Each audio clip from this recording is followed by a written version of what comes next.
Spring 2020 was going to be sick. There would be so many great shows to pick. But all the great anime got fucking delayed. COVID-19, you can suck my dick.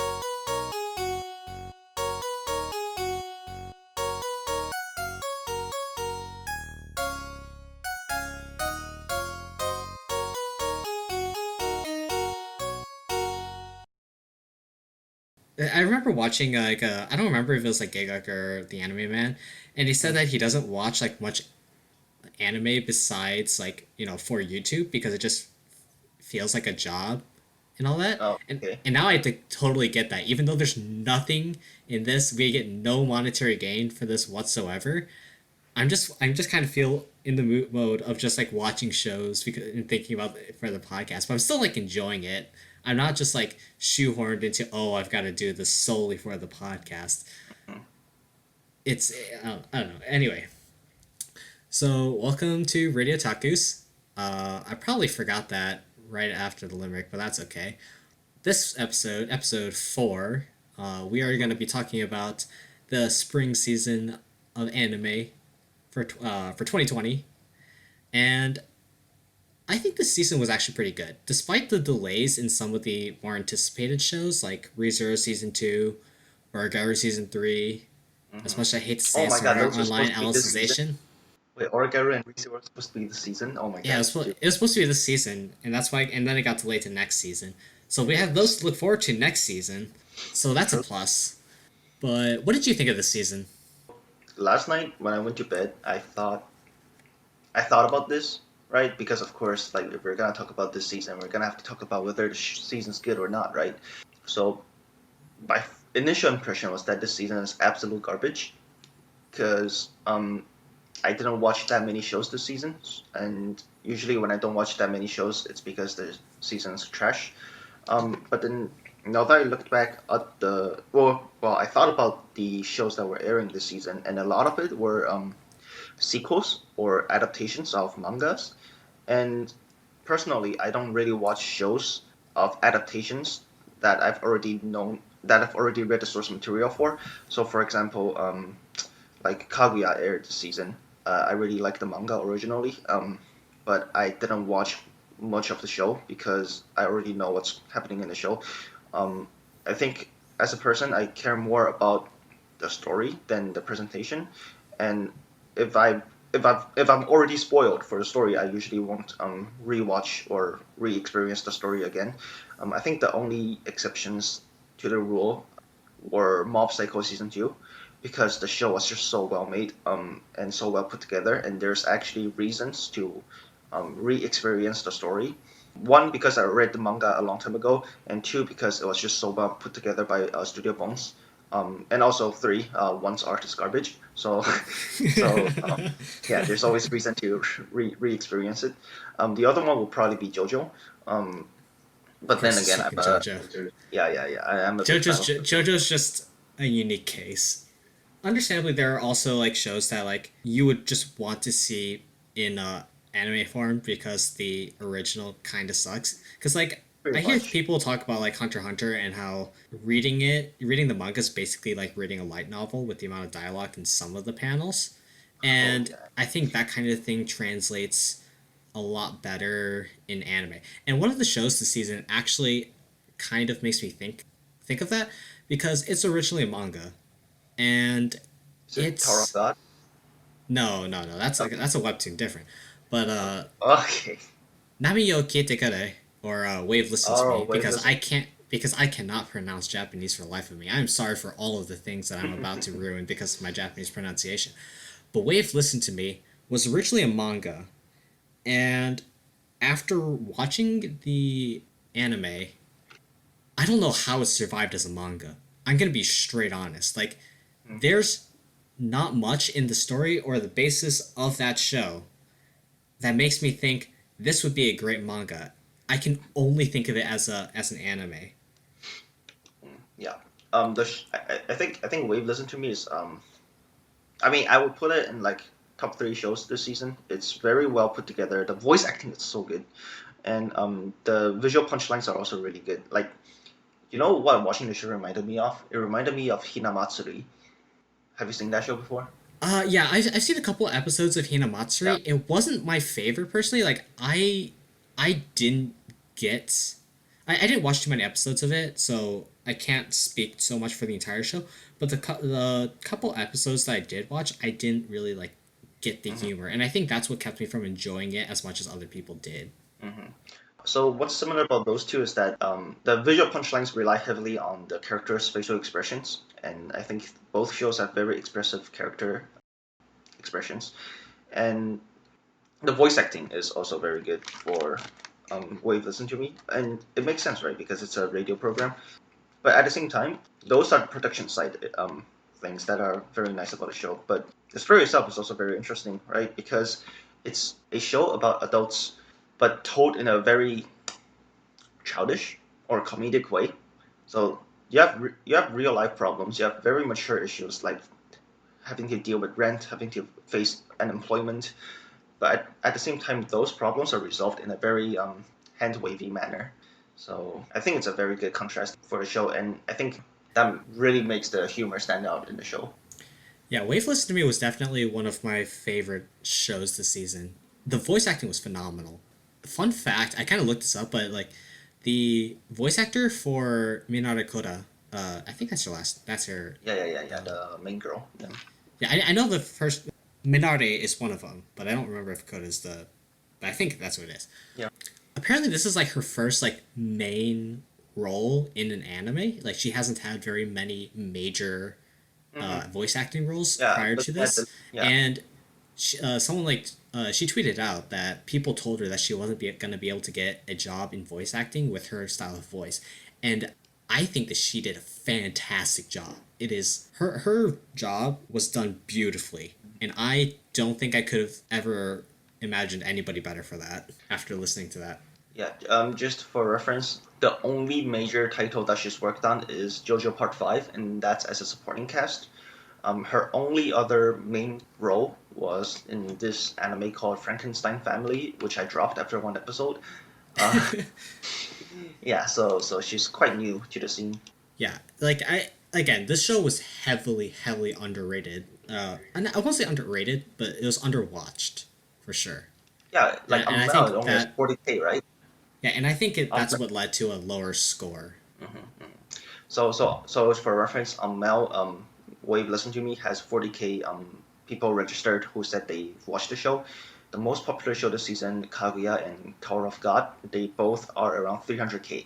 So that's like what, about 7 to 8 times less popular than the most popular show. So it's Well, quite good. I'd argue that Kaguya and Tower of God are very unique cases. Okay, yeah, What's because third? What's the third place is Gleipnir. I don't even know how you pronounce that. I think That's like it's Gleipnir. Gleipnir. Okay, yeah, and that's at Yeah. 170K. So that's like still Okay. four times gap, right? Yeah.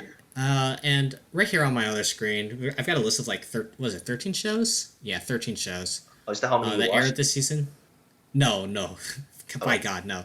okay, I watched one, two, three, four, five, six. I watched seven of these to completion, so over half. okay. And then all of these except for Ascendance of a Bookworm season two and Fruits Basket season two, I watched at least one episode of, Hmm.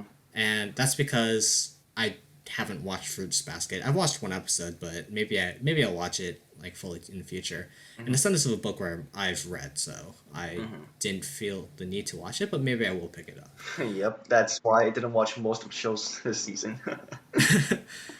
Going up the list, Oh, because Nami Yo or okay. Wave Listen to Me Yep. was like the last show on this list. It was like the least watched of these 13 shows, which is surprising Oh, did you rank because them based on popularity or? well, I just ordered them when I was like looking through it on AnyChart. I just like ordered them, and there are like other shows that we left off this list, like Shadowverse and Oh, that. Sugumomo Oh, season two oh, and that. stuff like that. Oh, that. But I just picked the first 13 because I think they were the most relevant, Okay. personally. Okay. But above that was listeners. And I'm just gonna say this. I enjoyed the first episode, and then when I went back into the episode discussion for like later episodes, I just saw so much flame. Okay. People were complaining about it. It was so fun. And like on paper, it could have been a great mech anime. it could have been good, and it just wasn't. And I mean, there's not really much to say about this because I did drop it after one episode, Yeah. and I did say in my taking the first watch that I might, like feel it out after 3 seasons, or sorry, not 3 seasons, 3 episodes. But apparently, people just didn't like it at all, and it's got like a sub 5.5 on my anime list, so I think that's fair. Wait, it got below Um, 5? sub 5.5. What the hell? It's like 5.51. That's so low. Jesus. Oh, okay. I'm sorry. I I'm mean, so close. what the hell? That's really low. Okay, well, I also watched the first episode of it. I didn't think it was that bad. The show really reminded me of Fooly Cooly because it uses it combines music and mecha action together. So it really gave me Fooly Cooly vibes. Yeah, but from what I hear, the soundtrack just was lacking severely, Okay, I mean that. and Yeah. I was surprised because this is an original by Studio Mappa, so I just don't understand where the lack of soundtrack comes from. Okay, I have very mixed feelings about Mappa as a studio. Like Also, the only thing I know they can do well is Hajime no Ippo adaptations. Okay, if you look at all the other stuff that they've done recently, like Dororo, Dorohedoro, oh my god, Zankyo no Terror, yikes. And there's also Yuri on Ice, and there's also Inuyashiki. Okay, like the shows that I've listed, only one of them was decent. Okay, maybe I'd say those are the better of their shows. Well, actually, no, those are the only notable shows. yeah, exactly. That's the only notable shows that aired recently, right? Like in the past, like Oh, Kakegurui, huh? Banana Fish, Zombieland Saga. They have a decent record, I'd say. Okay. Oh, Kakegurui. I don't even know if Kakegurui is decent. Zombieland is pretty good. Um, I don't. I haven't watched Banana Fish. That's why I didn't list it because I don't have any. I don't know. I think Banana Fish is About it. their adaptation through the 8 episodes I've seen. My friend keeps telling me to watch it, and I keep just postponing it, and I should watch it, but I just keep postponing it. I'm on like episode 8 of 24. Or no 10 of 24. Like I promise I'll finish it But at yeah, some point. like Mappa basically gets carried by their ties to Madhouse, but they're actually like if you actually look at their catalog, it's actually not that impressive. So yeah, and also they haven't done that many original shows before, have they? Right? No. Like if we go through the list that we just mentioned, right, including Banana Fish, most of them are adaptations, no? Yeah, yeah. Zombieland is original. For Zombieland sure. is original. Zankyo no Terror is also original, Yeah, and that show is fucking garbage. Yuri on Ice is original, and I think that show's trash, but I know there are people who like it. So, um, yeah. So you have four original IPs that they've made, and only one of them was decent, and that's Zombieland. I mean, they definitely have some big name shows coming up pretty soon. You have the God of High School next season, Jujutsu Kaisen in fall, and Attack on Titan the final season in fall. Wait, they're doing Attack on Uh, Titan final season, Mappa? yeah, Well, I thought Wood Studio is the one that usually does the adaptations. What the heck? no, because that's why people were vote bombing the Great Pretender because Attack on Titan fans were mad that Wit was doing Great Pretender instead of Attack on Titan final season. Oh, wait, then I'm gonna check out Great Pretender then, because I really like Wood Studio as like an animation studio, like the stuff that they do technically, but their source material. I mean, source material is a different thing, right? It's whatever, right? But then the way they animate their stuff is really nice to watch. So I might watch it. Wait, they're bombing it. It still has a pretty high rating. It's like 8.23. That's pretty. No, it's been fixed. It's been fixed since. That was like a few weeks ago. Okay, okay. So, but yeah, people were vote bombing it. Back on topic, going up from listeners, bad show, don't watch it. Is Ascendance of a Bookworm, and I have no I comment. really like the manga. I'm gonna be real honest. Okay. Yes, it's an isekai, but I mean, we've been through this on the isekai episode, but yes, it's an isekai, and yes, it doesn't follow the isekai formula of what we said we liked in episode 2, but it's still like a really charming show nevertheless. And the isekai element is kind of brought in as it's like a ticking time bomb. It goes back to like what the old 90s style of isekai where being in an isekai, being in another world is a massive problem for the protagonist in a very specific way. Mm-hmm. I don't really want to spoil too much about it because I haven't read too far into the manga. I don't know where this season started in the manga, but Okay. I think it's a good show and it's got it's got a great opening and ending, but we're gonna get to that later. Oh yeah, yeah, yeah. So would you recommend the show or would you recommend the Oh, manga? sorry. I haven't watched either season of the show. Okay. That's the thing. I would recommend the manga, but from what I hear, people really like the show. Okay. Cool. So I think it's just medium preference, right? Okay. Since I'm definitely a manga reader Uh, just in general, I read the manga, but I think I might pick up the anime because I mean I like anime so too. so read the manga if you usually read manga, but watch the anime if you usually watch anime. Got it. All right. Yeah, yeah, pretty much. All right. Sounds good. And going off from that is arete or art or arte. Yeah, it's Yeah. arete. Art. Um, spelled Arte, but this is Japan, so there's gonna be a U in there. I was having a whole conversation in a VTubers chat. This is Nor from Niji English, and we were having just this big discussion about like the R sound in English, but Mm-hmm. that's besides the point. Dio's pretty good at making that R sound. Damn you, Sean, for getting me on the VTuber train. You have no idea what I'm gonna recommend at the end of this episode. All Please right. stop, please All stop. right. All right. Go. Moving on. Moving on. So did you watch any of Arete? No, I did not. I know you liked it, and also you liked the OP, right? I didn't talk about the OP all that Okay, much. okay. I think it was because on the list of shows that you were listing for like your potential OP list, I saw Art, so I thought maybe you liked it. But no, I don't. I basically know nothing about Art. So go ahead.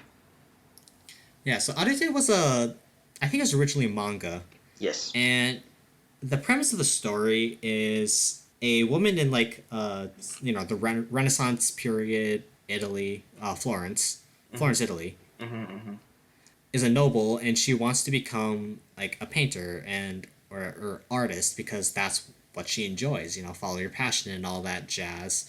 Mm-hmm. And as a noble, she can't do that because as a woman, her worth is only measured in who she can marry. I don't think that, by the way. I'm just saying this is, Renaissance period misogyny.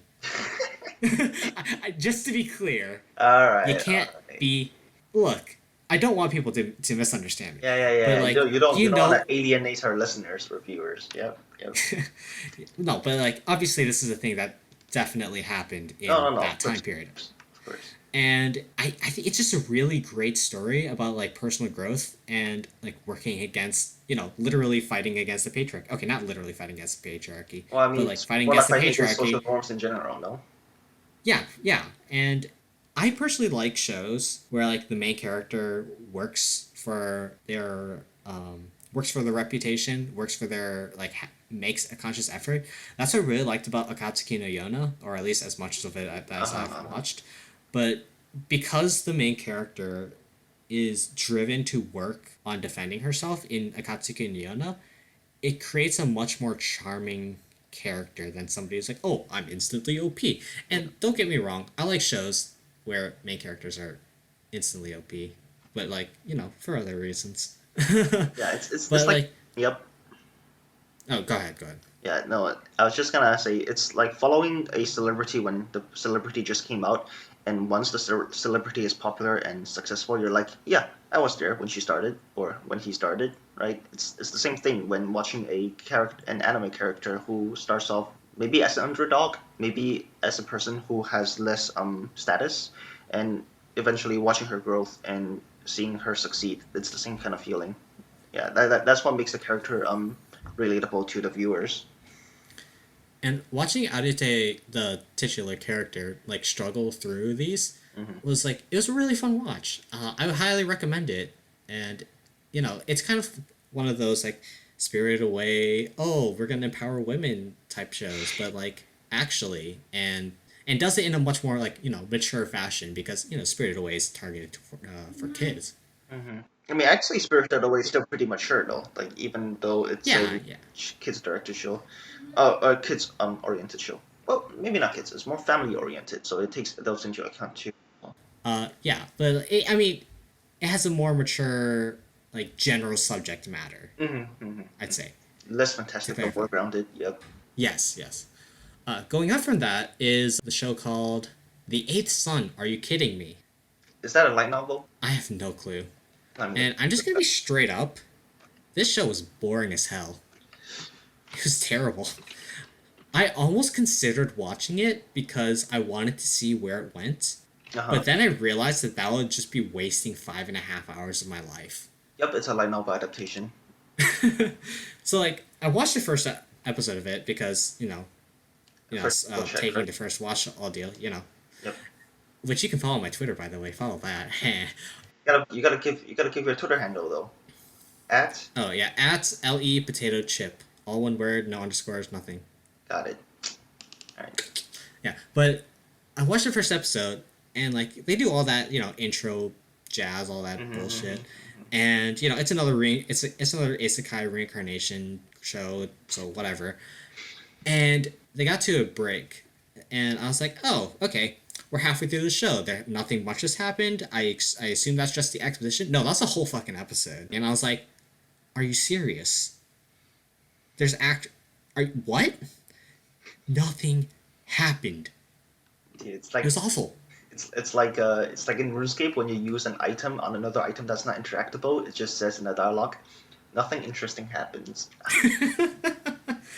Yeah, it was. Oh my god, it was bad. All right, so don't watch it. All I right. yeah, and like I think at the very beginning of the episode, there's just like this random like flash forward into the future, but then you just don't understand what's going on. There's literally no point. Oh my god, it was terrible. Don't watch it. I'm curious. Oh, I'm gonna pull up what it is on my anime list right now just to prove my Six point one point. six. Wait, what? 6.16. Yep.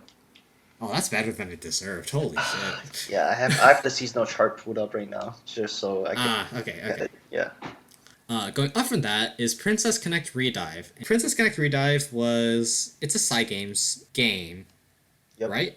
Yep. Cygames is the people that made Shingeki no Bahamut, um, Grand Blue Fantasy, and the horse racing game. The that also got This adapted a while ago. I don't know the name. Oh, the Centaur one. It's like the show where all the girls are like horses and then they do races. Yeah, okay. I think I Yeah, know what yeah, you're yeah, talking yeah, about. yeah, Yeah, I can picture it in my head, but I can't think of the title because thank goodness I blocked that out of my head. yeah. But I mean, I did watch a little bit of Mother's Basement's like general review on this, and he said it's like Konosuba but wholesome. And I would like to raise you that Konosuba has one thing that Princess Connect ReDive doesn't, and that's Kazuma.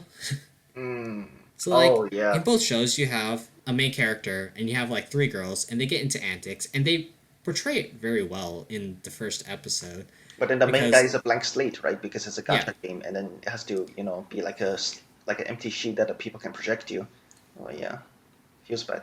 exactly. Like I think over the course of the first episode he said three words. Jesus I'm Christ. not 100% sure, but like I'm just giving a rough estimate. I think it's like three words. That's worse than the And Persona 4 Golden adaptation. yeah, let's not talk about that. And he's just so boring. There's no. Oh my god. I don't even know how to articulate how bad of a protagonist I think he is. Don't get me wrong. The antics, like the Konosuba like antics that the main character and the two girls that he meets in the first episode, those are definitely. It's interesting. It's funny, and I understand where people give the Konosuba comparison to because it's antics. People are stupid, and you make comedy out of it. It's great comedy, but Kazuma really, really helps that case in Konosuba. And in Princess Connect ReDive, you don't have that ground bringing everybody together, bringing all that humor together. Yeah, you can have a little bit of humorous moments between the girls on their own, but it's not. It just felt incomplete to me. Yeah, it's like a dynamic coupling between three people. Well, it wouldn't be a coupling that would it. It's like a comedic dynamic between three people versus between four people. Which one do you think is gonna have more variety, more things to work with? And yeah, I mean, I also don't think that the writing from Princess Connect can be that much better than Konosuba in and of itself. So even it's a gacha game. It's a gacha game adaptation. What do you expect, right? I'm just realizing that people are shooting fireworks outside, and that's gonna show on the recording. I'm gonna have fun editing this out. Wait, fire? Wait, what? Why? Why? Dragon Boat Festival? Fireworks, because it's almost 4th of July. What's that? Independence Day. Uh, That's fine. yeah, that's fine. But yeah, I mean, it's if you enjoy that and you're okay with like dead weight protagonists, then it's not a bad watch. Like I would watch it if the main character was written better. That's all I have to say about it. But for me, it was enough of a hindrance that I dropped it. Yeah. I mean, or just don't watch the show, play the game while you're watching a different show, right? How about that? You get the best of both worlds. All right. Next. You're right. Fruits Basket second season, and I don't know Okay, how no much of this we'll comment. talk about because I haven't watched Fruits Basket. I might in the future. We'll see. I did watch one episode because my friend Frances forced me to watch it with a bunch of people back at her apartment last year. Hmm. Have you watched like either the new or the old Nope. series of Fruits Basket? Nope. I've never read the manga. I haven't seen the original. I haven't seen the remake either. I have one friend who really likes it, but we don't talk that much anymore. So, yeah, no one to push me to watch it. Yeah, it's I don't usually watch that much like shojo manga. That's the right genre I'm talking about, right? Shoujo? Yep. Okay, yeah. I don't read or watch that much shojo manga Yeah, slash media. anime. Yep. So, I mean, maybe I'll try getting into it, but I just honestly didn't have time to like catch up with the 35 or so episodes that they had this so far for the second season. And apparently this adaptation, the new one for 2019 is a lot better than the old one from like 2001, I want to say. Yep, 2001. Oh my god, it's by Studio Dean. Of course it's gonna be better. So, I'm looking forward to production quality. And, like, the first episode, not the first episode, but the one episode that I did watch was interesting Hmm. for shoujo. So, we'll see how that goes. Okay. Going up from that is Kikushigoto. And you watched some Wait, of this, what? right? Wait, hold up. What order? Like, wait, this is ranked, right? Ranked list? Ranked list from bottom to top in terms of, like, popularity on AniChart. No way. Okay, what place are we at? Like, what rank 6. is Kagoshi? Six? This is 6. Six. Yeah. Okay, six is okay. Six is okay. I thought we were still near the bottom. Okay. Okay, six is okay. No, we're at 6. And, like, looking at the top 5, I understand it. I think I know what I the think it's five fine. are. Yeah. Okay. Yeah. You watched some of this, didn't you? I did. I watched I think it was 3 episodes. I'm going to watch more, but then things came up, you know, IRL stuff came up, so I couldn't watch that much anime this season. But this is one of the shows that I plan on finishing. Um,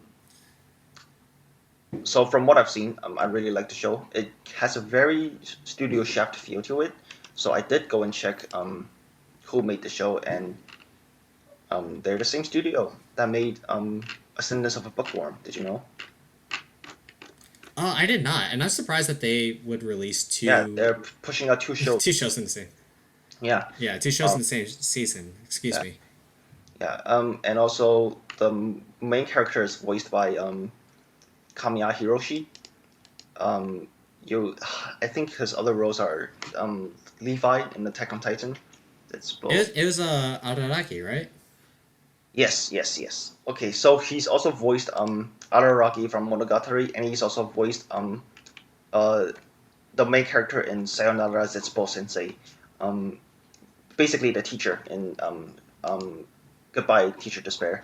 So both shows are very iconic Studio Shaft shows, and this show also has a very Studio Shafty look. That's why it feels a lot like a Shaft show. Um, they might even have Studio Shaft members working on it. But anyways, if you like Shaft shows, you will like this show's presentation for sure. The show also has very good delivery on its comedic punchlines. I think my favorite scene so far was the one with Starbucks. Have you seen? Did you see that scene? I've watched the whole show. Okay, okay, You want to yeah, go yeah. over like the general premise of the show Mhm. for those who haven't like looked into it at all? Oh, so, yeah. So it's basically like the dad or Araragi or Zespo Sensei or Levi, whoever. The dad is basically a mangaka who writes, was it ecchi manga, right? Just dirty joke Yeah, yeah, manga in yeah, yeah. general. Yeah, and he's ashamed of that. Think He's like ashamed of think that like fact. sorry, Yep. think like Seitokai Yakundomo like type Uh, raunchy manga. or like Shimoneta. Yeah, yeah, yeah. Yeah, yeah. Yeah. So basically, he writes like stuff that he can't really show his kids, and he's hiding that fact, the fact that he's a manga artist from his daughter, and and also he's a single father, or not a single father, right? His wife passed away or something, right? Yeah, So he's I think raising the there's a word daughter for alone. that. Yeah. Yeah, I think there's a word for that, but Without. single father works fine. Okay. Yeah. Yeah. I think it's a widowed or something. But yeah, that's basically the premise. He's trying to hide his job, his occupation from his daughter, and he does it in pretty outrageous and hilarious ways. Um, does she eventually find out? She does eventually find out, right? I'm not gonna tell you that. Watch the show. I mean, I read the last chapters of the manga or something. So I mean, Oh wait, the last chapter's the manga era?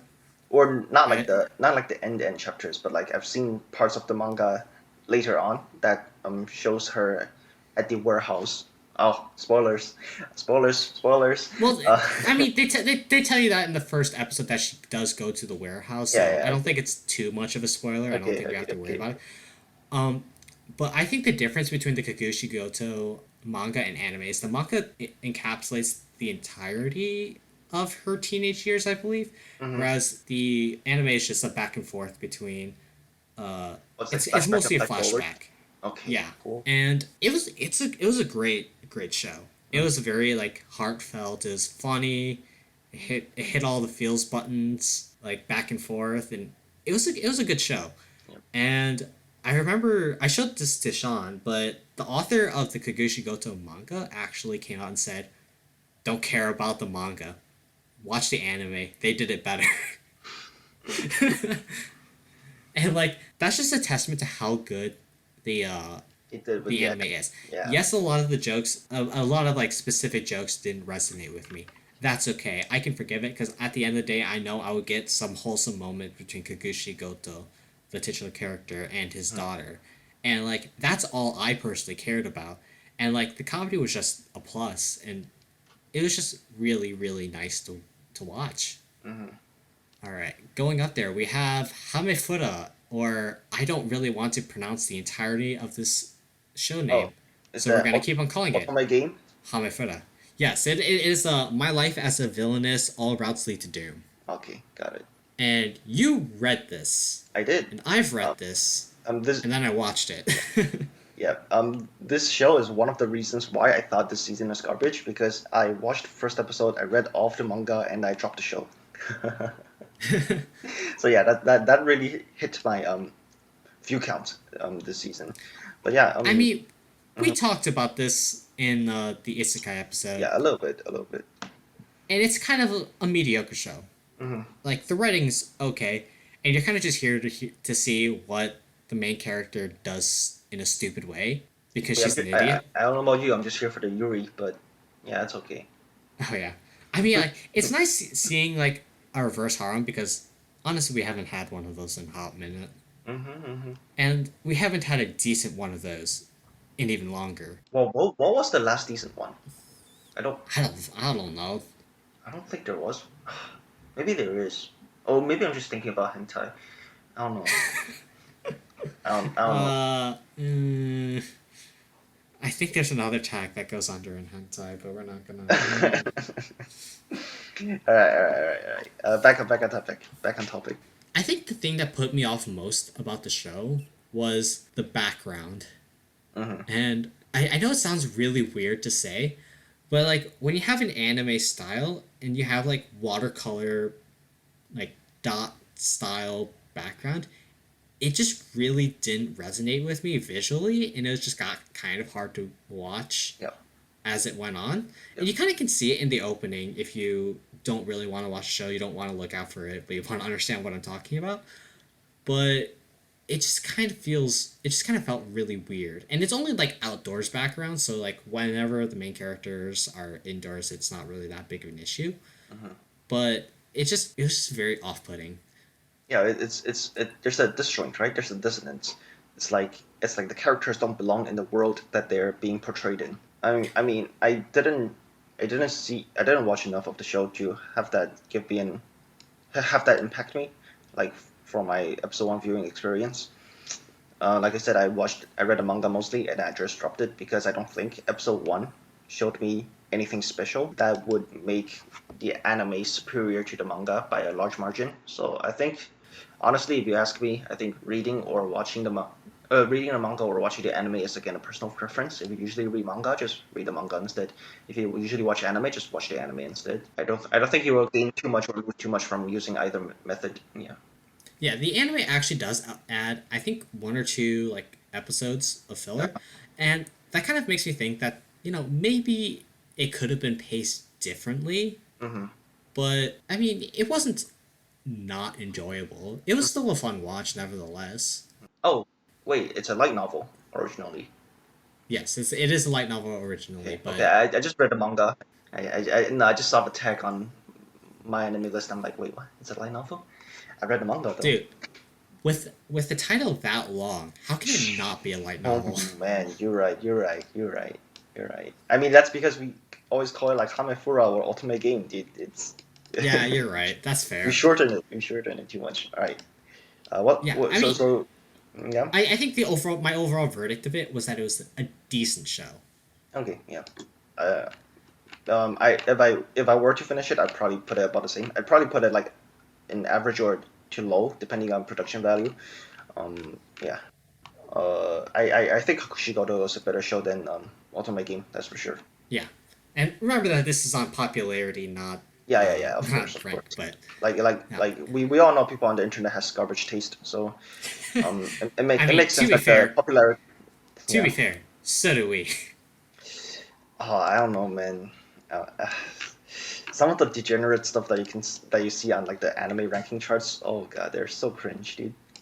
All right. I'm looking at you who vote Black Clover openings on number one. Just Hey, putting it out there. we'll have a section to flame that later on in the episode. Calm Yep. yourself. Okay. I'm jumping my gun here. All right. What are we on? We're on number four. Yes, number four. Number four was Sing Yesterday for me, or was it Yesterday wo udate or something like Tate. that? Yeah. And I binged this in one day. Nice. Yeah. That's good. First of all, I was surprised that I did this.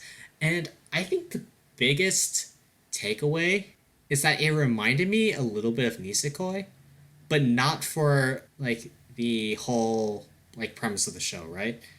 Because in Nisekoi you have it's a harem show, to boil it down, where everybody wants to bang the same dude. Just some people want to bang him a little bit more at different times in the story. Let's be real. Okay. But Seeing Yesterday for me reminds me of Nisekoi in that like I didn't want to root for anybody because none of the characters. I didn't want to root for anybody. I think there's one character, and that's Haru. And Haru was like the saving grace of the show because she was an interesting character. But I don't think they did her justice in developing her character as much as they So could what? have. Were the characters like not interesting or something? Is that why you didn't want to root for them, or like, Oh, are they okay, like okay. made So up of like? the main character is a college graduate who's hung up on a crush that he had in college, who is another character in the show, but we'll get Yeah, to yeah, that. Main character is a yeah. college graduate who has a crush on a girl from college and works part time because he can't find a job or has no passion. And the reason why I hate Right. this character is because it feels way too real for me. Okay. Because like every single one of those buttons hits, and it's just like Feels like a personal attack now, huh? God, this is awful. And then you see him like suffer a little bit throughout various points of the shows, and then he always has just this plain dispassionate look on his face, and it's just like God, this really is just me. I don't know. The second character is Boy A's crush, who is a lady who's hung up on her old childhood friend who died 6 years ago when they were like 17 or like 16 or 17, but she's still been harboring a love for him for the past 6 years. To which I yell, "Get over it! You're 16. I get this is anime, but you were 16. I don't want to sound insensitive to people who have been in the same position, but like it was just infuriating the way that she took it, because I didn't mind the fact that she couldn't get over it enough. I hated the fact that she used it as a method to deflect everything around her and take it and like subtly, not necessarily consciously, take advantage of the people around her for that reason. Yeah, I know what you mean. It is addressed in the show, and I do like the show for that. But I just couldn't find myself rooting for her because of that. I was like, she's an asshole. Yep. Yeah, she's just it's like whenever things don't go well, she uses that past trauma or whatever to justify why she didn't perform well, or justify the things that happened to her. Yeah. You know, yeah, you're right. She's like deflecting, right? She's deflecting the root cause of the problem. Maybe this happened because she didn't work hard enough, but she's like, oh, nah, dude, it's because my friend died or whatever. Yeah. And Yeah. boy C, we're just going to continue the lettering, is the younger brother of Dead Boy that Girl B had a crush on, but Dude, just Boy go, C just go. has a Date, crush on... date Boy C, dude. Yeah, but Boy C has a crush on Girl B, who liked his brother. Yeah. And he was just a really brash individual and like hot temper. And like, while I don't think that it's impossible to have a good character with those qualities, I just found myself not liking him just because it felt a little bit exaggerated. And I get it, he's a teenager. Teenagers are hormonal and possessive and yada yada. It just kind of felt like too much, and I don't know, he just came across as a dick, honestly. I mean, I don't know about the too much part, because some teenagers can go very far. Yeah, that's fair. So maybe you just don't like him because he's a dick, you know? I mean, he's a dick, but it's also never shown that he grows from it. Like, a lot of the characters grow throughout the show, and that's why I just... How much time? I mean, yeah, but it's at the same time. Yeah, at the same time, I do think it's reasonable, right? Because he's still a kid and he still doesn't see what he did wrong. Yeah, and that's fair. Yeah. I was expecting more of it with the kind of ending, because Sing Yesterday for me ended to not imply ever having a second season. It was a full story, 12 episode, we're done. What's the time frame? Like, how much time passes in the story? Like a year, I think. Yeah, I think a year. I mean, that makes sense, right? Yeah. You can't expect someone to change that much within a year. Yeah, and so that's fair. It's just I felt in the context of this of an overall story, I would have liked to see it, but he just kind of felt like a dick throughout most of the show, and that's why I didn't end up liking it. The manga's ended. Yeah, the manga's ended. It was like, I think it was in the 90s or early 2000s that it ran. Dude, it started airing 3 days after I was born, and then it ended in 2015. Yeah, it's been going on for a while. Girl D is Haru, and she is by far the most interesting character, because she's always just this mysterious person who just shows up to hit on the main character for literally no reason. It's honestly pretty funny. And I mean, she's a cute girl. She's got a crow. The only thing that I wish about Haru is that they actually developed more on her character. I could have definitely seen Sing Yesterday for me be a 24 episode show, and I wouldn't have minded. And I think it would have been a lot better to expand upon the little bit of mood dissonance between consecutive episodes. And because I felt like the last two episodes were a little bit rushed, and the mood between two consecutive episodes, I think it's like episodes 7 and 8, it just felt a little bit disjointed, like it didn't feel as connected as it should have been. So I think this could have easily been a 24 episode show, but I think it was good nevertheless. It definitely was a very realistic show and made me think, wow, this was a little bit depressing, but it's not bad. There's still hope for me, I guess. If this guy this guy can get a girlfriend, then I can too. Let's go. It's like Wave Listen to Me, except it's not. There aren't as many gags. Yeah. So it's just depression. All right. Yeah. So to clarify. Sounds good. To clarify, girl D likes boy A. boy A and boy C like girl Like girl B, E, and girl B likes the dead like brother girl. of boy So C. boy E, got it. Just Boy. just to be clear, All right, all right, all right. it was okay. Uh, I would probably recommend reading the manga if it's. I don't know if the manga is like rated highly on my anime list or manga dex or whatever. sec. Let me check. It's rated 7.54, so it's average. All right, so I think it does enough of a job in the 12 episodes that I would recommend watching it if you're into those kind of drama heavy shows. If you're okay with the slower paced show, Oh. Mm-hmm. yeah. All right, up to three. This one I know that you've watched a bit of and you've read a lot of is Mm-hmm. Gleipnir. Mm-hmm. What are your thoughts on Gleipnir? I love ecchi, and I can't lie.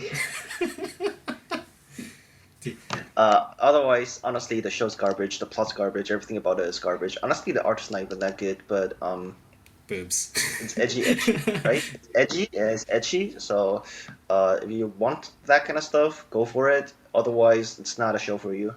Just read that love game manga instead. Oh, Renai game. Yeah. Yeah, Renai game is also pretty good. I would say Gleipnir or whatever the show is has a better manga art than that though. So I do think the manga art is all right. But the story is really incomprehensible. But who watches this sort of story, right? Yeah, I got like I think 4 episodes in, and then they brought in something like random. They kind of Darling in the Franks did, to be honest. And I was Yeah. just like, you know what? No, Like, I mean, no. the only reason why this show's on top three in popularity is because the girl goes full nude every episode, right? So that's Yeah, it. End of story. yeah. Let's go next. GG next. Yeah. And the next Nice. two shows were oh boy, Tower of God. Hmm. Tower of God was an experience. Oh my god, it looks so much better than the manga or the webtoon, whatever. Like the art, like the character designs are so much cleaner. And yeah, no, okay, this show is definitely one that made the source material better. Yeah, Um, and I think at the beginning of the season, I was very questioning the I was questioning the pacing of Tower of God mhm. because there's like 70 or so quote unquote chapters in the first quote unquote Yeah, season of Tower of God, and I was yeah, like, I think that's a little bit too many for them to adapt into 13 episodes, but I think they really did a really I think good it's all job right. with it. Yeah, I don't think it was too rushed or anything. Yeah, there are like some points that I think that they forgot to touch on, um, and I don't know. I won't say it because a slight spoiler. I don't think it's that big of a Hmm. deal. But there were some things that they wish that they had touched on a little bit more. I think they gave not enough screen time for how sort of impactful she was in the first half. But I think overall it's a great adaptation, and I'm excited to see more webtoons pop up and get anime adaptations. I know next season we're gonna get the God of High School.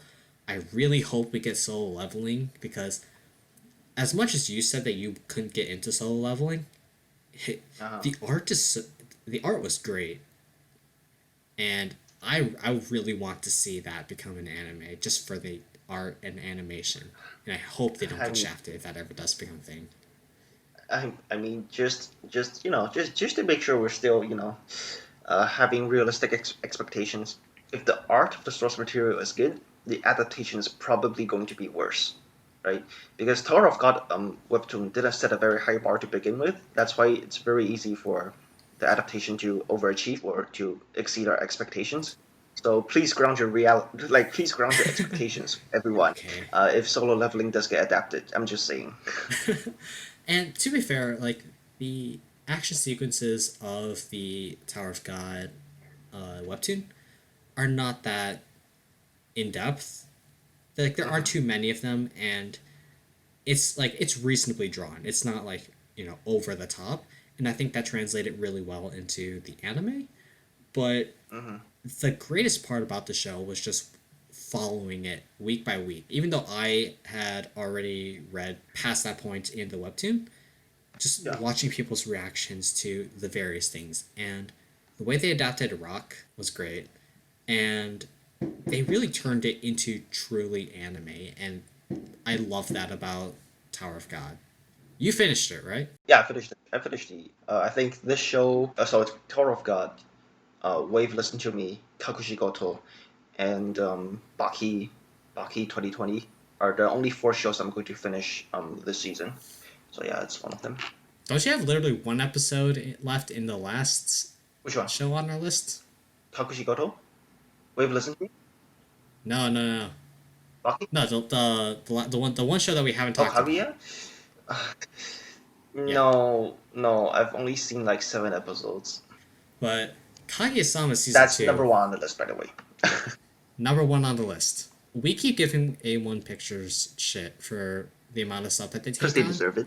But Kaguya-sama, yeah, because they deserve it. But Kaguya-sama exists to give me hope for them, because it is a fantastic adaptation. First of all, shout outs to Aka Akasaka, because he has comedic timing down to a point. Like, even in his new manga Oshinoko, even though it's not as comedic, it still has the very Akasaka writing behind it, and it is fantastic. And you should read it once more stuff comes out, because it's kind of short right now. But Kaguya-sama season 2 was not as focused on Kage and Shirogane as the next or previous season, assuming that Kaguya-sama season 3 gets adapted, to be clear, which I really hope that they do. But I think just them introducing a new character, shooting the shit, giving our boy Ishigami some screen time. It was just a good show all around. I couldn't be happier with how they adapted it. Just thank you A1 for actually putting time into the show. I mean, it's just more of the good stuff from season 1, right? They've got they hired like a very talented cast. They did all right with the visuals. I mean, it's not hard, right? It's not hard when you're basically just copying the manga panels, panel by panel. But they did A1 just A1 just keeps adding like random elements to it just to make things like funnier, Yep. you know? It's like adding a fighting game sequence in one scene, and then They did a serviceable job, adding a little, which is more than could be said for most of their adaptations.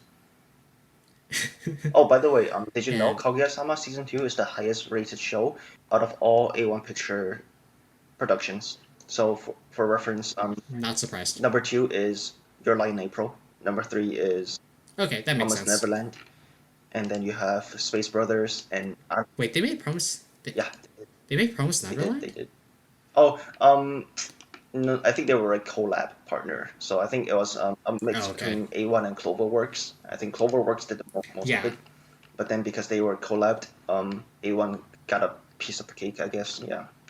Yeah, I did vaguely remember Cloverworks being like the head of that. But Your Lie in April, I can definitely see as being the top rated show, because like, even though I didn't like it personally, like I can see it. I didn't love it, but it was alright. I mean, it's alright. It's just the adaptation of a very good source material again, right? It's not very hard to mess it up. All right. So what would you say among the 13 shows, and I guess 14 if you want it. If I want to include Baki. Before we start, I guess let's have you talk about Baki, and then I'll just scrap everything that I said before that point. I mean, we can keep it. We can keep it just to show that there's an unplanned segment. But yeah, for Baki 2020, it's basically more of the first season. Oh my god, when did the first one air? So Baki 2020 is essentially a continuation of the Baki adaptation aired on Netflix. So in season 1 or in the first remake, I guess. I don't even know if it's a remake because I'm not very familiar with the Baki timeline. But the first Baki that got released under Netflix was in 2018, so just 2 years ago actually.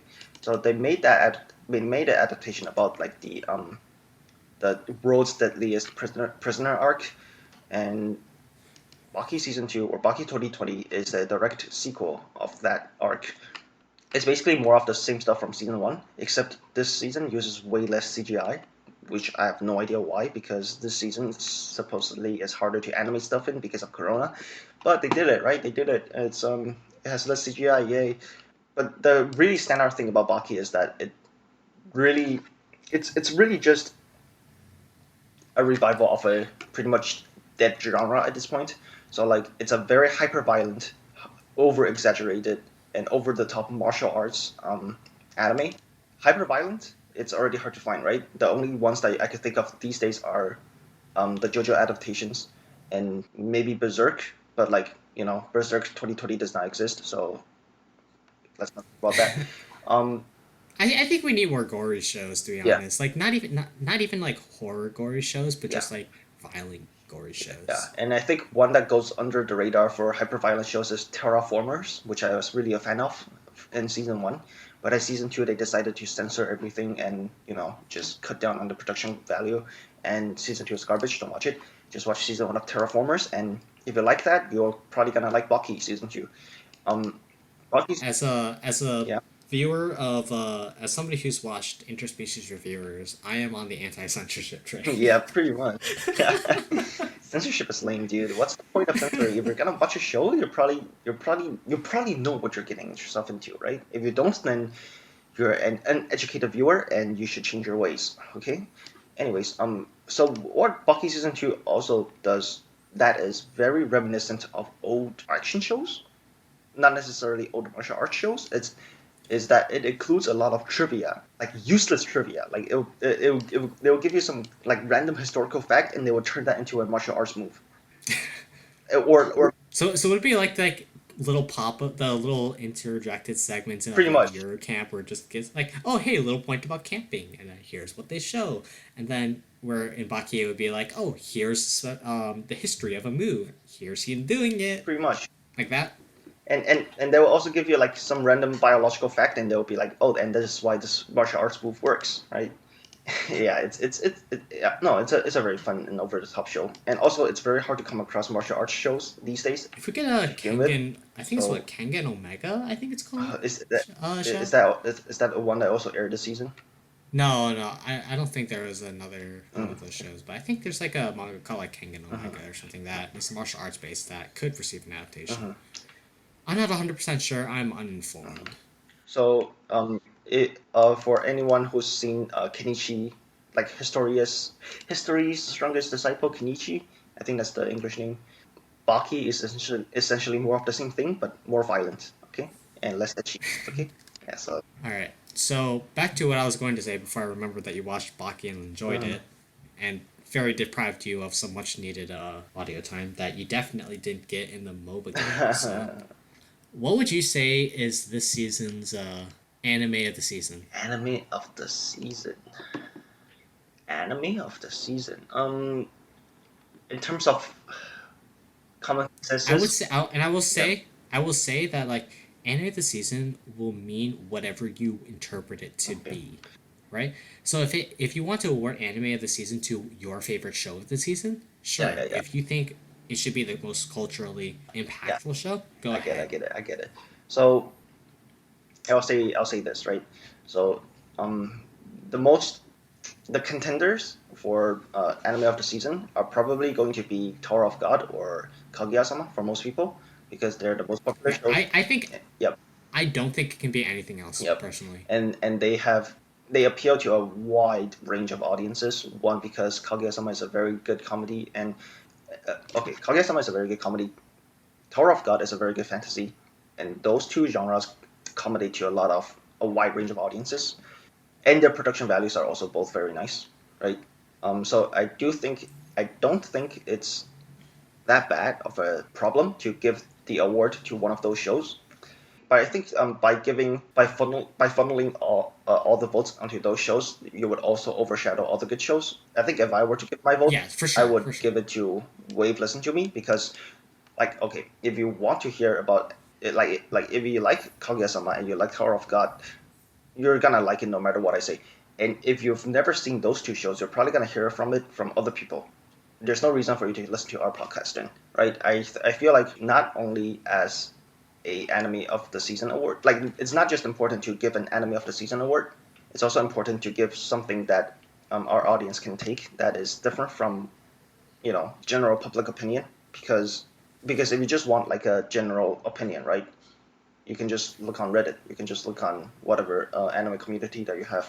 I feel like it's important to give our own takes. So I think my vote is gonna go to Wave Listen to You, because while I do think that the production value might not be as good as Kaguyasama or Tower of God, I do think it has very good delivery on its punchlines. So I'm going to make more comparisons between Wave Listen to Me to Kaguya because they're more similar in genre. So in Wave Listen to Me, the comedy is more about the contrast between the mature problems that they face and the childish way that they go about handling their problems. That is a big Yeah, part. because like realistically, all five main characters they're all students. They're all kids. God, it Yeah, feels in weird to Kaguya. call them that. We're still in our 20s. Don't worry. Like they're still kids, and yeah, love is a complicated subject, but it applies to anyone who isn't like under the age of 12 Hmm. or aromantic. Happy Pride. But it's it's a very general topic that people can relate to, and people are like, oh, I would never do something like that, and then proceed to do something stupid like that. And then your straight man is just great because Hayasaka's best girl. True. Oh, true, And then you have true. another great blonde in Minari Koda who's just equally funny, just in a different way. Yeah. Um, yeah. But like Wave, oh my god, Wave Listen to Me is honestly like a criminally underrated show this season. I don't know why people aren't watching that show. Maybe it's because of the subject matter, but like the show is very much resembles Hinamatsuri, and Hinamatsuri was a big hit in the comedy scene when it came out. So I don't see why people aren't as into the show. Oh, of course, Wave Listen to Me is more grounded in reality, so the gags are more, of course, like grounded and they're not as over the top, but it is still a very funny show. It's a great comedy. It's a great display of voice acting talent. I'm a big fan of voice actors. In case you haven't noticed, yeah, I mean, I think I talked about that during all the good shows that I mentioned. Like I praise the voice actors for their work. But in this show, especially the main girl, Minase, Minare. Minare Yeah. Koda, Minare Koda. Yep.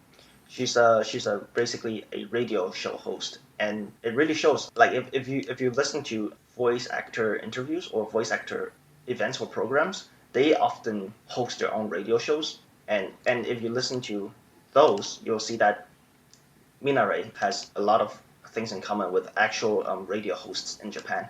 So yeah, it's a very good imitation of Japanese radio programs, and presented in a very funny way, and it also has a banger opening, which I think we're gonna get into later. Yeah. For me, the anime of the season would probably be Tower of God for me. And I know that it's the normie pick, or one of the normie picks. Yeah, I get that it's like kind of shonen-y and all that. But the cultural impact of everyone following it, wanting to know what happens next, more so than any other show this season, was incredible. And like going through the Reddit comments was fantastic. Just people thinking, "Oh, what's gonna happen next? Oh, this is a ridiculous test, but I'm excited to see what happens," and and then growing to collectively love and hate certain characters, and then the rise of Oh the my god. endorsement game. And it no, we're not gonna spoil it. We're not spoiling it. Oh my god. Okay, yeah. It was just incredible to watch people freak out over the little things like, oh, this is and just envisioning what might happen next, and then at the end of the series being, oh my god, there's gonna be more. I hope there's more. I just hope there's more because there's a full second season. They're on the third season of the manga, or sorry, webtoon, and Mhm. people are excited for it. More people are watching what are reading webtoons than ever, and I don't know. I think it's just a very notable show, not just because it's a webtoon, but because of the hype that it had. And this is like 10 years in the making. It's been written for like 10 years and is still going strong Yeah, it's a in terms of the webtoon. So yeah, it's a like I'm not taking anything away from Kaguya and Tower of God. Both shows are very good adaptations of the source material. Like I said, Tower of God's adaptation way, way, way better than the manga in terms of visual presentation. So it's a great, how do you say? It's a great adaptation. It's almost like One Punch Man's adaptation in the fact that It brought so much It's attention season to one. the source material. The first season, yes, of course. The first season of One Punch Man. It brought so much attention to the source material and the author behind it, one, that it spawned the sequel, that it spawned another adaptation of one of my favorite action series, like Mob Psycho. So yeah, I do think Tower of God is a good show. Yeah. All right. So the other awards that we're going to talk about this season, for this season, best opening, and this is one that I had you go through all the openings of these 13 shows plus Baki, which you've already watched, because I focus more on the endings, whereas we both focus on the openings. Uh-huh. So, however many openings you want to talk about. I only have six that I want to talk about. Okay, okay. Okay, maybe seven, but six, six mostly. Yeah, you're going first. Oh, I'm going first. Okay. Um. Uh, so this one isn't officially on the list because I didn't consider it in the rankings, but this is the Tower of God opening. I think it is criminally overrated. I do think it's a garbage opening in terms of visual presentation. It is very boring. There's nothing happening on the screen. You only see one character. It is very lazy. The song itself is alright, but I do think it is not so Yeah, worthy of praise that it should belong in the top 10. So I am rating it as a non-contender, right? It's not relevant. yeah. Because like for me, I ranked both or sorry, I ranked every opening and ending based on visuals and music, and I gave the visuals like a 3 because like what Lily did show of us, like okay, I could see it in an opening. I think it's whatever, but the fact that there's just nothing else was just Yeah. awful. And I gave the song like an 8.5 because like I Mm. don't mind K-pop. It was Stray Dogs is okay, and I think Top was a good song, but it just didn't click Yeah. visually, and there's no reason why that YouTube channel should have voted it to number 5. Yep. I wouldn't watch a desert or a CGI eagle even if you paid me. So I don't know why you expect me to watch it during my entertainment. Okay. So yeah, that's all I have to say. Okay. Next. So How about we go with our top 5? top five. Top Yeah, five. Okay. Okay. Okay. Top. Okay. I mean, my number five is the Otome game opening. Hamefura. Is that? actually Okay. same, Yeah. same. Like technically, I have two tied for fourth, so this one is quote unquote 5. Mm-hmm. But so will be number 4. Yeah, the I think Otome no Root wa Hitotsu Janai. I don't know what that translates to by but it's by Angela, and I think the opening was just a fun trip. Yes. Yeah, Beethoven's fifth. I think it's fifth. One of Beethoven's symphonies has makes a little appearance in it, and it's just like a silly opening. You get to know all the characters. You get a glimpse into Katarina's Mm-hmm. personality, and it's just and I think the credits are integrated very well, and it's just a fun opening. So the opening stands out in two ways, right? One is through the songs. The song has a very large tonal shift. It's like it's so at first the song's pretty steady, pretty calm, and eventually it crescendos into the chorus. It's a very dynamic song, and also the visuals are very energetic and very yeah it's very energetic. It's very active. There's a lot of motion. There's way more things going on the screen than Tower of God's opening. Um, It's super cute. yes, I just have to say it's super it's a good cute. opening to watch and listen to. So yeah, that's why I think it deserves a high placement. But at the same time, do remember that I have not seen all. I mean, okay, I've seen all of the openings, but I've only watched a few of the shows, right? So if you watch a show, Yeah, chances are you're gonna have more attachment to the opening. It's natural.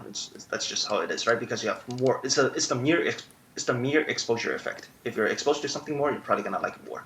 So do note that all the openings that I considered are only shows that I've watched. So there might be some bias there, but you can't go wrong with that opening. So number four, I have yeah. Railgun Season Three's opening. Oh my god, I forgot about Railgun season 3 opening. I'm a I don't know. yeah. I think what kept me like from putting it on the list and like talking about it was because I didn't know how many episodes they into the season they actually aired the Oh, season. it's Because so like they aired the first core. They aired the first major arc of season three. So I consider it finished for this spring 2020 season. yeah, yeah, because the Dai Heisei festival started in winter 2020. Yes. So I just didn't know how many I just didn't want to consider it Yeah, because yeah. I felt like the second core would have aired this season, so I just didn't count Uh-huh, it uh-huh. personally. But why does the Railgun season 3 opening appeal to you? Flip side, that's all. No, just kidding, just kidding. Okay, okay. Flipside is a very good band. I do enjoy a lot of their songs. They sometimes suffer from the same issues that the Akahashi Rockets or whatever their name is. Like, Yeah. yeah, and like they sometimes suffer from the same issue that some of their songs sound quite similar. But this song does stand out compared to most of their work. It has a digital feel, but at the same time it's very grounded in traditional songs because of the vocals. The visuals are also very good, right? Um, especially Railgun visuals are always pretty good. yeah. For the most part, yeah. For the most Yeah. part, Index and Railgun openings are quite well made. I think the only exception to the rule is maybe the Accelerator one, like that. But otherwise, the franchise generally has pretty decent openings. Um, Yeah. but yeah, I think I really like the song. This, I really like the song and I really like the visuals more so than I did like Ultimate Games. That's why I ranked it above it. But otherwise, those two are pretty similar. For me, my number 4 was Sumu Chikaze, which was the Ascendance of a Bookworm Uh, season 2 opening, uh, and the amount of it was a good song. I had it 8.5 for visual, 7.5 for mm, music. The song was good. No complaints there. But the visuals really what sold it for me, because there's so many dynamic style shifts. There was such good implementation of books into the opening, because I mean it's a series about books books. and Yeah. a bookworm. So if you don't like they had like her running along hieroglyphics at one point and cuneiform, and it was just a really creative opening. I don't really have much else to say about it, but it definitely like sold the anime very well. It was cute. Mm-hmm. Main character's always adorable, and it just did a good job. No complaints. And I had it tied with Ultimate Game. Otome no Rute Mm-hmm. wa Hitotsu Janai. So yeah. Nice. For number 3, my number 3 is was also tied for number 2, Okay. and so one of my tied for twos was Aranami, the Wave Listen to Me opening. Okay. And let me just be clear, the song's fucking fire. It's so good. I love that song. The only reason why it is not ranked number 1 is because I feel they could have done a little bit more with the visuals. Mm. What are your thoughts on? Well, I guess what's your 3? My three. I won't ask you to go into Aranami until you Yeah. decide to talk about it. My What three is your number is 3? okay. My third place opening is the Baki 2020 opening. Jounetsu wa Oboiteru by Grand Rodeo. So I'm a huge fan of Grand Rodeo's songs. Again, let's see. What did they make? They basically did all of Bungo Stray Dogs opening. They did the Needless opening, which is also a very good song. But yeah, Grand Rodeo basically does really good rock. This one, this one isn't as much of a rock song as the ones they usually do. This one blends in a bit of different melodies, I guess. When I first heard the opening melody, I thought it might be Indian in origin. It's got a strange start, essentially. The visuals of Baki 2020's opening does very well to hype up the show and the characters that are featured in it. The Baki opening does an excellent job of hyping up each episode, which I think is, well, of course, it's very essential for all shonen and action shows, right? But it's also something that hasn't been well done for a long time. So, what's the most recent action show that you could think of, Austin? Oh God, I don't know. Kind of forgot, but Mm-hmm. that doesn't count. So I guess. What I watched last season? Oh God, I can't remember. Oh, dude! Like, look at how forgettable these shows are. Like these seasonal shows are, honestly. But yeah, no, that was the point I was trying to make. So okay, the ones that I can think about most recently are probably shows like My Hero Academia, which I have not watched, Yeah. so I cannot Okay. judge, or JoJo, or maybe even another show by the same studio, Fire Force, right? Oh yeah. Okay. Fire Force does garbage job at hyping up the show. Like, who cares about a bunch of kids just driving in the fire truck? Like, who cares? Like, and the action cuts are like pretty boring. And also like the song itself, and that's used in Fire Force as the first opening. Wait, what? What I liked Inferno by Mrs. You Green like Apple. What are you talking about? okay, you liked it, right? But it's not. Did you think it hyped you up for the show? Like it hyped you up for the action that was going to happen in the show? I think it did an okay job. Mm-hmm. I would say okay to decent. Mm-hmm. Yeah, but okay. So the thing about the modern action openings is that they don't necessarily hype up the action. What they do is they hype up, or maybe not hype up. What they do is they introduce the characters of the show. It's more of an introduction than a hype piece. It's the difference between a documentary and a matchup of the week video in LEC. You know, that's the difference. So Baki 2020 is more of a hype video because nobody cares about the characters in Baki. And we all know that the characters are expendable. However, after watching that opening, you feel like every single expendable character does have a chance against, you know, the main character or the main villain. It's very good at bringing up tension in the show because they showcase. So from beginning to end, there are no still shots. It's all characters showing off their moves or their martial arts school. So yeah, it's a very dynamic opening to look at, and it does its job very well. That's why I have it at number 3, and also because I like the song. What have you got for number 2? Wave Listen to Me's opening. All right. You want to talk a little bit more about Aranami? Yeah. Okay, I was just thinking about what I wanted to say. So I'm a very huge fan of the visuals lining up with the audio. So yeah, I think it did a great job with that. I think it could have done more. I think the biggest thing for me is that it could have done more to showcase the personalities of the other characters, rather than like give because they give us shots like scenic shots of Sapporo, and while I would argue that the setting of Sapporo isn't as relevant to the story as it could have been, I think the fact that I think that it could have given us more character showcase in those locations if they're going to go that route. Yep, because whenever they show the characters, it's usually a still image, right? It's a still image sliding across the scenery in the beginning. Yes. Yeah. What do you call the section before the chorus? Bridge. Wait, no, pre-chorus. Pre-chorus. Okay. Yeah, so it's just pre-chorus. Bridge is after the second chorus. It's like between two choruses. Okay, so the pre-chorus is pretty still. It's pretty static. Yeah, the pre-chorus is pretty static. However, the action or the movement really doesn't begin until the climax of the song, which is when it's about to transition into the chorus, right? That's when they switch into the radio booth, and that's when you see everyone doing like their jobs essentially, and that transition, that spike in action, is really well complemented with the music, and also I really like deep vocals in opening songs, or not in opening. Yeah. I really like deep vocals in general. Mostly because I cannot sing high, so nice fetish. So I think it's more relatable for me to listen to deep vocal songs.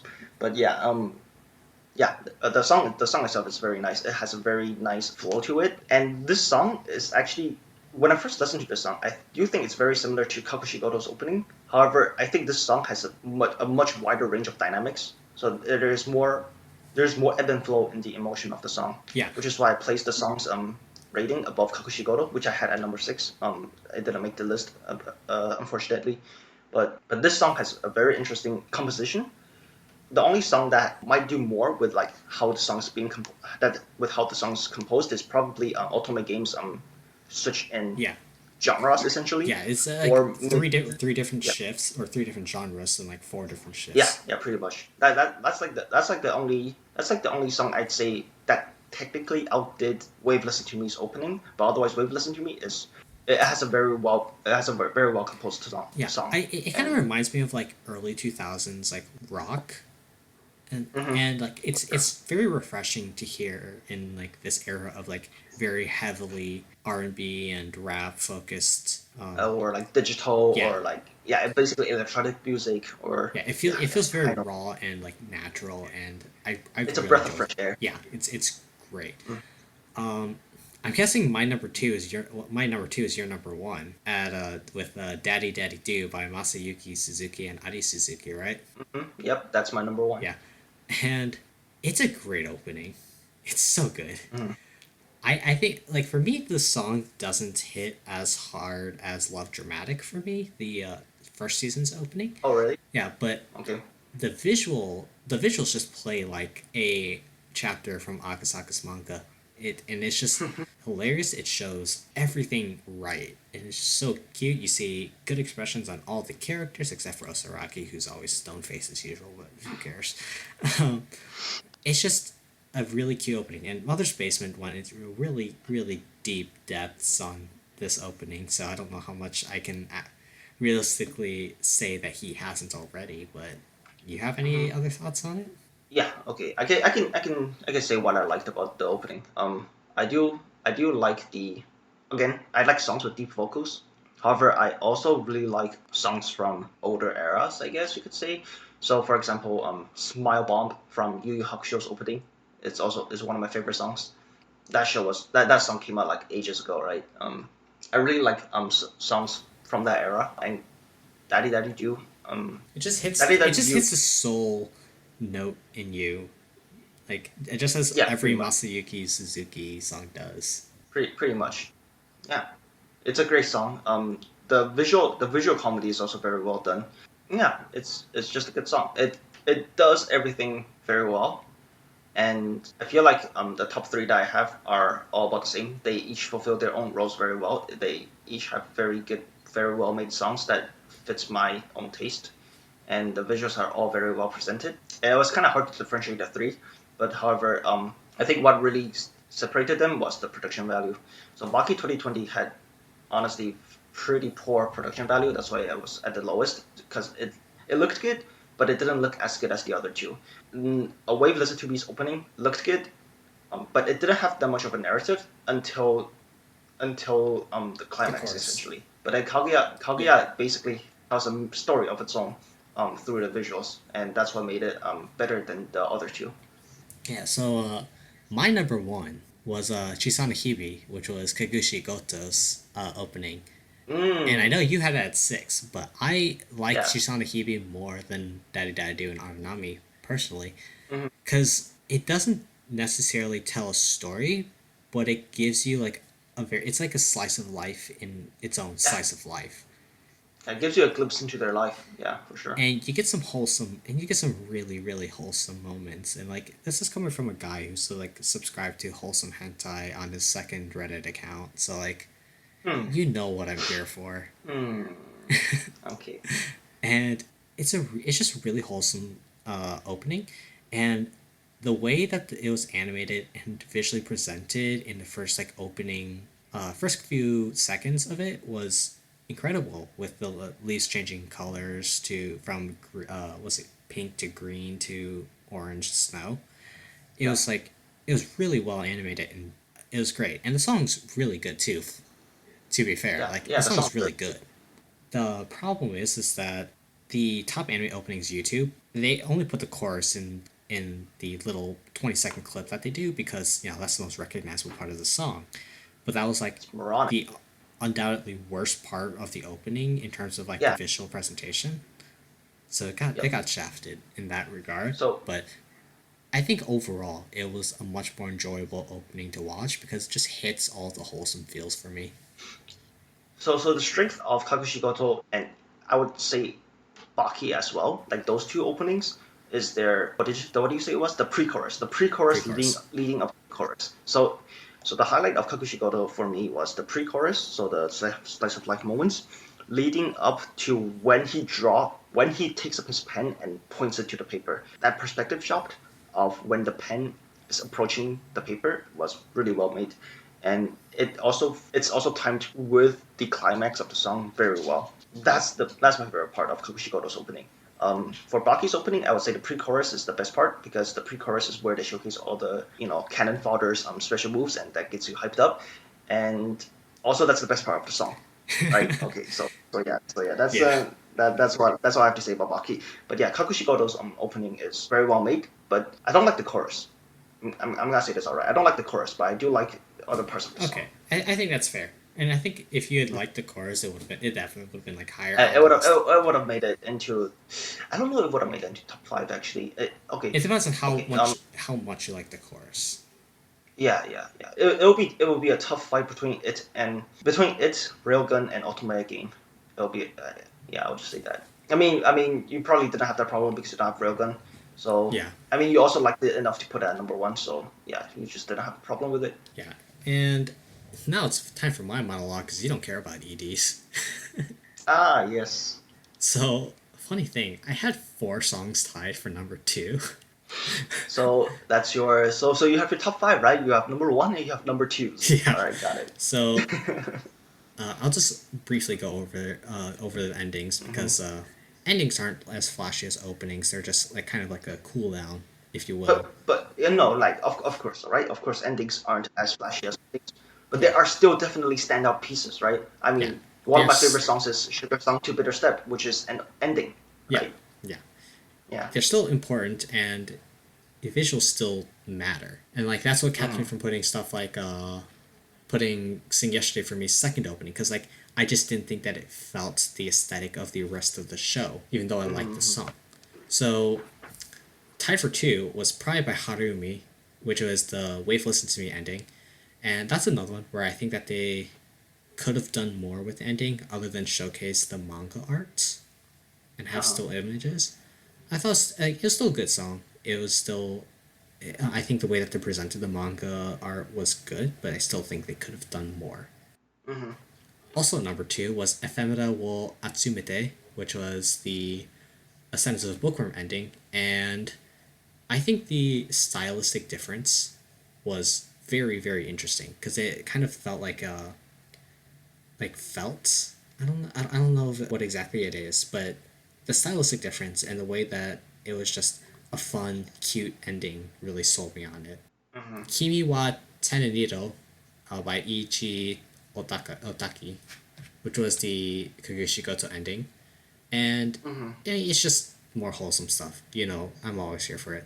You know, it's wholesome. I'm here for it. Why not? And then Kaze ni Fukarete, which was the Kaguya ending.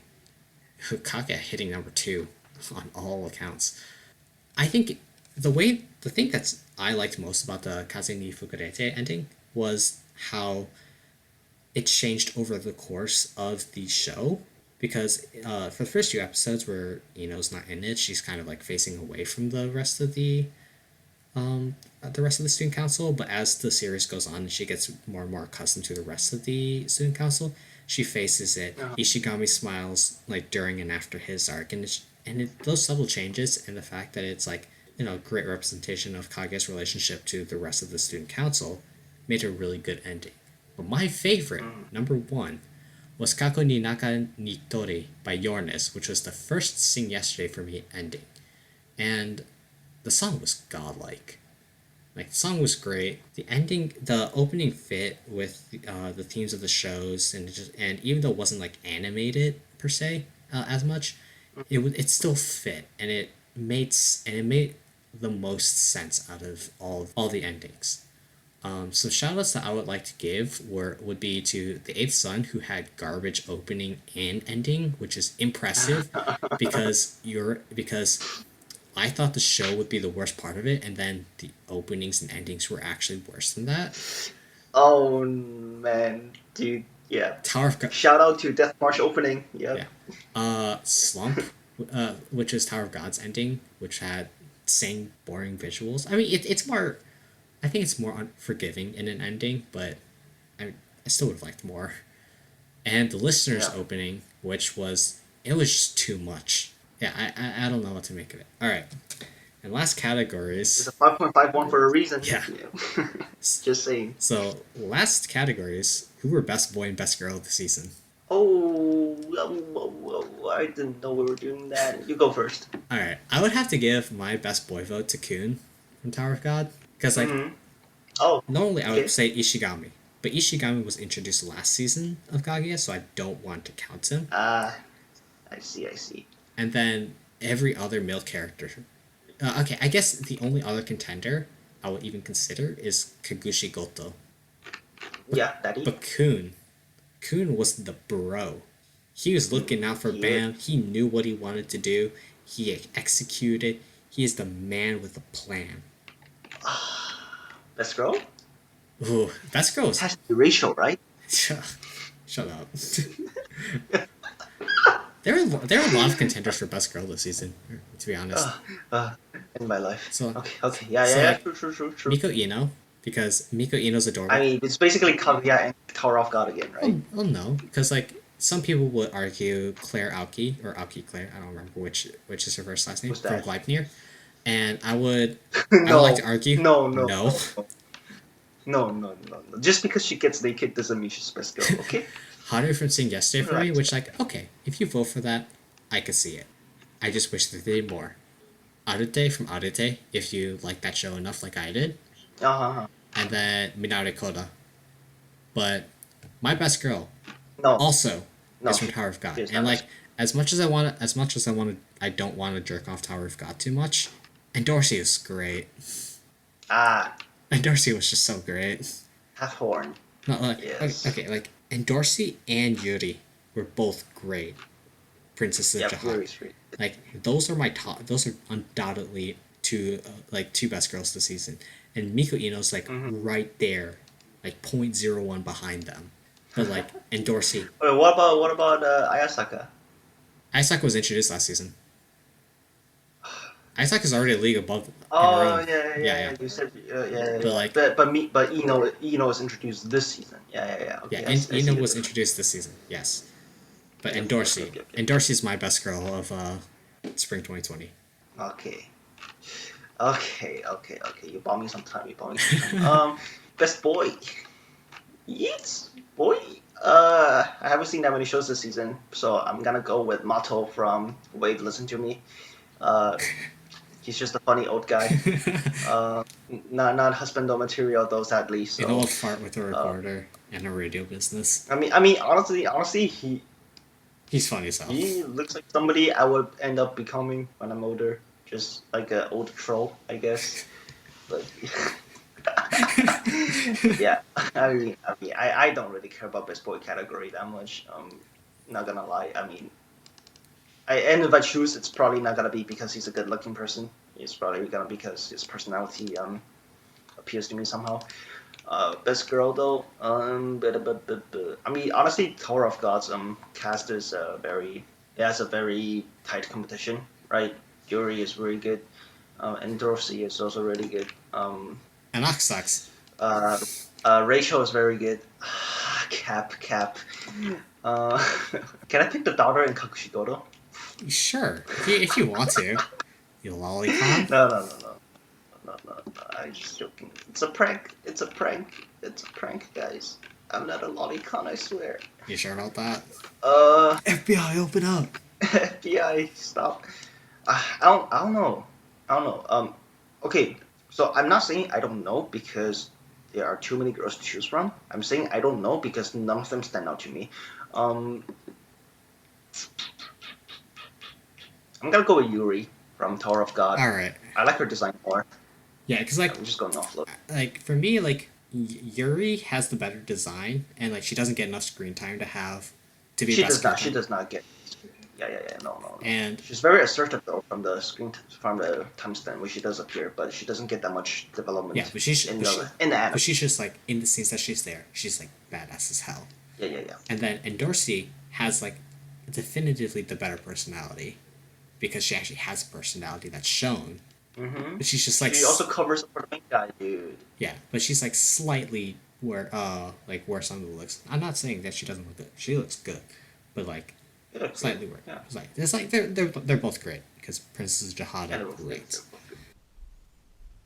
Oh my god, we forgot to talk about Brand New Animal. Glad we remembered now, and definitely not 2.5 weeks after originally recording this episode when Sean's not here to actually record. Brand New Animal was good. I've only watched about 4 episodes of it. Yeah, 4 episodes. I think it's good. Netflix, you're not turning me into a furry. The OP is good, but not top 5 material. And neither is the ED. All right, back to real time. All right. Last but not least, our recommendations for the week. What have you got? Okay, I guess not for the week, but for the 2 weeks. We're trying to for the episode. yeah. For the episode. We're trying to release bi-weekly. I still haven't edited. I still have not edited the episode 3 yet, but that'll come out later this week as of recording. All I've this. done is I've made the thumbnail for the episode 2 podcast. Episode 2's out on that's all. SoundCloud. Watch it on SoundCloud. Yeah. It's not out on YouTube yet still. During the time when we are recording, but it might be up by the time this episode's up. Which, to be clear, is June 27th, 11 o'clock p.m. Eastern. Okay. What recommendation? Yeah, recommendation for this episode. Right. I don't know. I mean, I'm just gonna recommend stuff that I'm into currently, because I feel like if I were to recommend an anime from my list every single time, I'm gonna eventually run out. And no, you won't. You have a lot. You have a big list, dude. I mean, I only have 200, man. I gotta make sure the show has I gotta make sure this show can survive, dude. Wait, I actually have 200? Oh, Jesus. Okay. I would recommend virtual YouTubers. I knew it. I knew it. Yeah. Okay, so I know. How about this? You recommend one virtual YouTuber this week. Okay. Just one. Yeah. So I would recommend. Okay, no. So the VTuber that I've been watching a lot recently is Inugami Korone, and I don't know, she's good. Okay. So it's Dog Girl. It's a dog girl, and like she's the most adorable thing ever. So Inugami Korone is a virtual YouTuber in the Hololive agency. So basically, just to give people some background information on the scene, if they have not heard anything about VTubers before, VTubers are essentially streamers who uses animated 2D avatars as their webcam. So instead of seeing their faces, you'll see an animated character, and it uses 2D. It uses facial tracking. So it does use tracking. And it also has a expressions command, so they can adjust the expressions, so they can change the avatar's facial expressions and whatnot. That's a minor detail, but essentially the avatar tracks the movements of the streamer to a certain degree.